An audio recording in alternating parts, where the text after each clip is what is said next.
What's up, guys? We're back here today. I want to talk about Gio Scelzi and his hot start to the year with the World of Outlaws here. So 7 starts so far this year, and Gio Scelzi all of a sudden finds himself at the top of the World of Outlaws point standings by 16 over David Gravel and 18 over Donnie Schatz. Now, going into the year, everybody thought that, David Gravel, it is his time to win this championship with the departure of Brad Sweet. David Gravel, he is going to win this championship. And a lot of other people were saying, hey, Carson Macedo, I think that he can get the job done. That was my opinion. I thought that Carson Macedo would be the guy this year.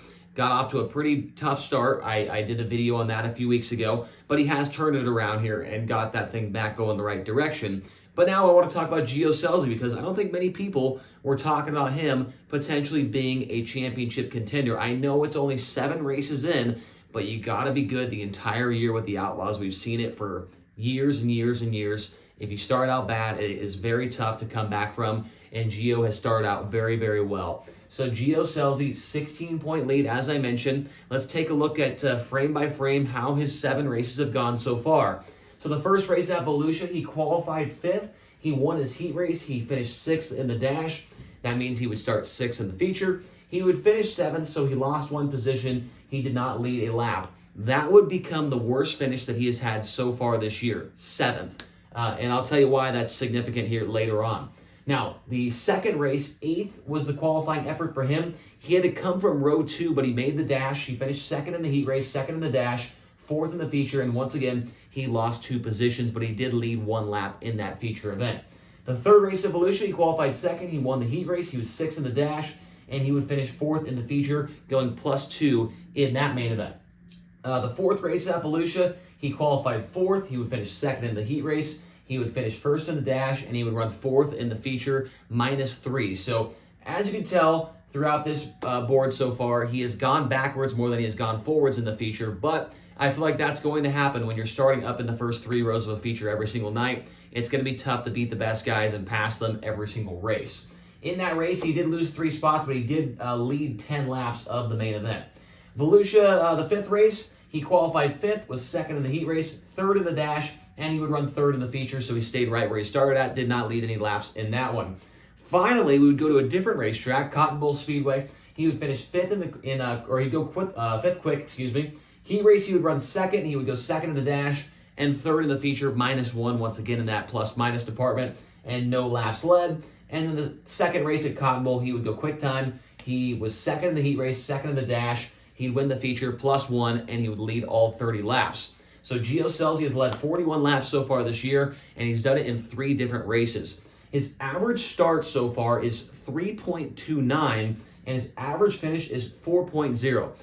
Those are numbers that you look at the end of the year, whoever won the championship, more than likely, I would say this number is probably a little bit low. It's still super early, small sample size, but usually the average finish is around the 5th position, 5.5, 6 to win the World of Outlaws championship, and he is well under that mark right now. Now, what I wanted to do is look at the first 7 races from the last 10 years from the championship of the series and see what they did. So the last 5 years we got for Brad Sweet, and then Donnie Schatz won the championship for 5 years before that, so we're going back to 2014. So for Gio Scelzi, so far in 2024, 7 starts, 1 win, 6 top 5s, and 7 top 10s. So that's what, I don't have it all labeled out there, but it's starts, wins, top 5s, top 10s. Okay, let's look at Brad Sweet now. So 2023, Brad Sweet in the first 7 races, 0 wins, 3 top 5s, and 6 top 10s. Not bad, but not as good as what Gio's got going on here. 7 starts in 2022, 0 wins, 5 top 5s, 6 top 10s. Now, 2021, 7 starts, 1 win, 6 top 5s, and 6 top 10s. Still not as good as what Gio's putting together right now. 2020, 7 starts, 2 wins, 5 top 5s, and 7 top 10s. So you could say that that is potentially better than what Gio's got going on there. It is 1 more win, 1 less top 5. So I would say it's relatively even. 2019 for Brad Sweet, he had 7 starts, no wins, 5 top 5s, and 6 top 10s. Once again, Gio is better in that department. Let's go to Donnie Schatz. 2018, the year of his final championship up until this point. He had 7 starts, 3 wins, 6 top 5s, and 6 top 10s. 2017, a ridiculous 7 starts with 5 straight wins at one point in time, 5 top 5s, and 6 top 10s. 2016, he was 7 starts, 2 wins, 4 top 5s, and 6 top 10s. And so if you're seeing the pattern here, Gio Scelzi is the only guy in the last 10 years, the guy that won the championship in his first 7 starts, that would have 7 top 10s to start the year. Brad Sweet did do it once in 2020. The rest of these times, either Donnie Schatz or Brad Sweet would have a finish outside the top 10. So pretty impressive what Gio's been put together so far. Back to Schatz. 2015, he had 7 starts, 1 win, 3 top 5s, and 6 top 10s. And then in 2014, the last year of the sample size we're looking at, 7 starts, 2 wins, 6 top 5s, and 6 top 10s. So Gio is on par with these numbers of guys that have won championships for the last 10 years against the World of Outlaws. So I'm not saying he's going to win the championship. I think he does have a very good shot because I looked back at his year from 2023. He only had, I want to say, 3 DNFs the entire year. And one of those was not even during a points race. One, he ran out of fuel. And then another one, I think he got in a wreck or something, right? So he does not DNF that much. If he does 3 DNFs, that is usually on par and on pace for what we see from David Gravel and Carson Macedo every single year. Gio Scelzi does not, he does not wreck very often.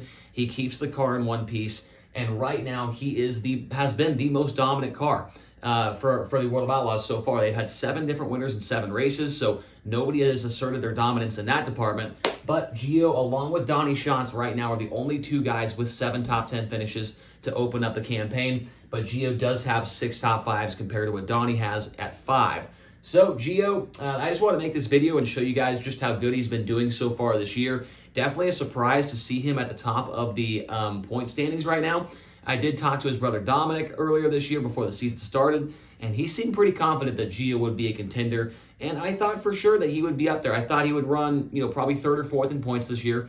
But with what he's doing right now, if he can keep that pace up, and some of these guys have gotten into some wrecks. Donnie wrecked at Cotton Bowl. David wrecked at Cotton Bowl. Carson wrecked at Cotton Bowl. He's got to keep that car together, man. And it's, it could get interesting. We could have a 3 or 4 car battle for this championship, and he could be right in the center of it. So really happy to see Gio Scelzi doing what he's doing right now. Good friend of mine, a good guy for the sport. And hopefully he keeps this up and can put a challenge to those guys for this championship. Right now, 16-point lead when they go into the next couple of races this upcoming weekend. So hopefully you guys enjoyed this little breakdown of the season so far for Gio Scelzi, and we'll see you in the next one. Please don't forget to hit subscribe, the like button, comment down below.